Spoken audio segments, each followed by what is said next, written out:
What's up guys, it's me, Jeremy.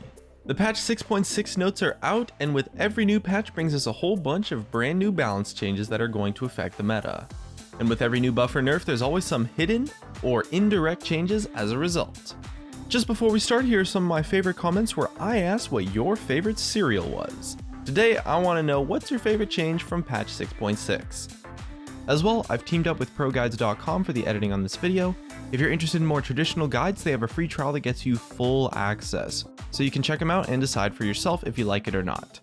And if you enjoyed the video, hit that like button, and if you don't, please hit that dislike. Anyways, let's get started. The first group of champions to receive an indirect buff on patch 6.6 are assassins. This is happening for a few reasons. First off, the nerfs to Janna and Lulu. Both of those champions are fantastic counterpicks to any assassin, due to the crowd control and disengage that they provide in their kits. Lulu's nerf is pretty minor, but Janna's nerf is a little bit bigger since it did lower the crowd control duration on her ultimate. Both champions will still be strong counterpicks to assassins, but because of the nerfs, they're going to be played a little bit less, which means that you are more likely to face favorable champions when playing assassins now. The other reason for this indirect buff is a little bit less significant since most assassins are played in the mid lane, but for any of you top lane assassin players, the nerf to Titanic Hydra is a pretty helpful change since tanky bruiser kind of champions are really strong counterpicks versus assassins, because they are tanky enough to survive your burst but also deal enough damage to have kill pressure that maybe a tank wouldn't have. The next group of champions that received an indirect buff are warrior junglers, and to some extent tank junglers, but not really. This change as well is happening as a culmination of a few different nerfs. First off, we have the Runic Echoes nerf, which is kind of an interesting one. Ever since it came out, Runic Echoes hasn't really accomplished its goals, in the sense that it's been a little bit too diverse, right? I mean, you got like tanks like Amumu building it, you got bruisers like Udyr, and then the more intended ones like Elise and Nidalee, but it's kind of become like this jack of all trades item, despite having this AP focus that has dominated the meta along with Devourer. And we've seen warrior and tank junglers struggle a bit to find their place ever since Runic Echoes came out. Okay, to be fair, they haven't been completely shafted from the meta by any means, but Runic Echoes definitely has been the superior jungle item. And since it's taking a really serious hit this patch, the warrior and tank junglers that were struggling a bit are going to get a boost up. As well, there were direct nerfs to Nidalee, Master Yi, and Shyvana on this patch, which again is going to be another nice boost to those types of junglers, since those champions were all pretty powerful and honestly just dominant junglers that controlled the meta, especially in solo queue, and so we'll be seeing them a lot less now. These indirect changes affect both types of junglers equally, but the thing is that the Xerath portal nerf was a hit to tanks in any role, top jungle or support, but tank junglers were probably the most common champions to build that item on, so they are indirectly nerfed as a result. However, I do consider that to be an overall power increase. I think that the indirect buff is a little bit larger than the indirect nerf those tank junglers received from the Xerath portal change. Next up, we're taking things up to the top lane, where the full damage top laners like Tryndamere and the AP top laners like Kayle and Ryze are both receiving indirect buffs. And I know that seems a little bit weird and oddly specific, but hear me out, because it's happening for a multitude of reasons, specifically the item nerfs.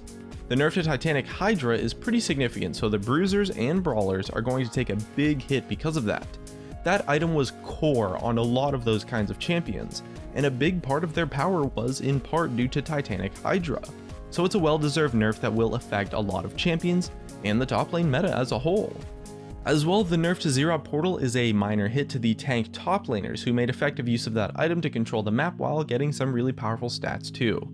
And when you look at it, the bruisers and tanks actually cover a large variety of champions, so the full damage top laners and the AP top laners are essentially just all of the remaining top laners that were not affected by the item nerfs on this patch, since they just never build those items. And as a result, their opponents who are building those items are going to be a little bit weaker overall, so the AP and damage top laners will have an easier time finding success now.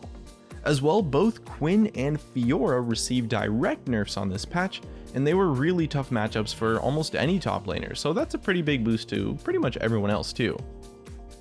In addition, there's also an indirect buff towards burst damage all-in oriented supports, so champions like Annie support and Zyra support especially as well as stuff like maybe Brand and Vel'Koz and such to some extent, but it definitely favors the supports that are trying to one-shot someone with a full combo that packs a big punch. And again, just like with the others, this is happening for a multitude of reasons. First off, we have the nerf to Kalista.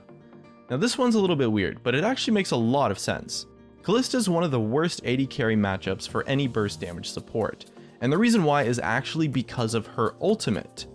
With Kalista's ultimate always on hand, a burst damage support has pretty much zero kill power on the enemy support for the entire duration of the lane after level 6, which forces you into a very predictable laning style, as a lot of the time you can maybe start your snowball and get that crucial lead by surprising the enemy support when they're out of position, when they're expecting you to focus the AD carry. But since you have so much burst, you can just one-shot them instantly. However, versus a Kalista, you don't have that option because of her ultimate. However, since she is getting a nerf, the matchup will be a little bit easier and you'll see her being played a lot less now. As well, with the nerf to Janna, that's another bad matchup that's getting a step down, since Janna's disengage and shields does a lot to hurt the kill power of a burst damage combo. So again, she really wasn't the best matchup for those burst damage champions.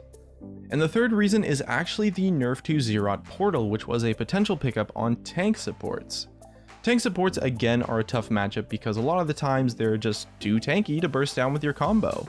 However, this factor is really minor, since unlike the junglers and the top laners, Xerath Portal wasn't really that core on a tank support, or maybe it would get picked up super late in their build. Because Banner of Command honestly most of the time would be a better item for the team-wide utility because it builds out of Aegis, so it's unlikely that this will affect them that much, although it is worth mentioning though. As for the major things to look out for on this patch, the Titanic Hydra nerf is honestly really significant, and along with the Quinn and Fiora nerfs, the top lane meta will likely shift up a pretty decent amount, and if you played someone who built Titanic Hydra in the past, consider maybe changing up your build path or playing someone different.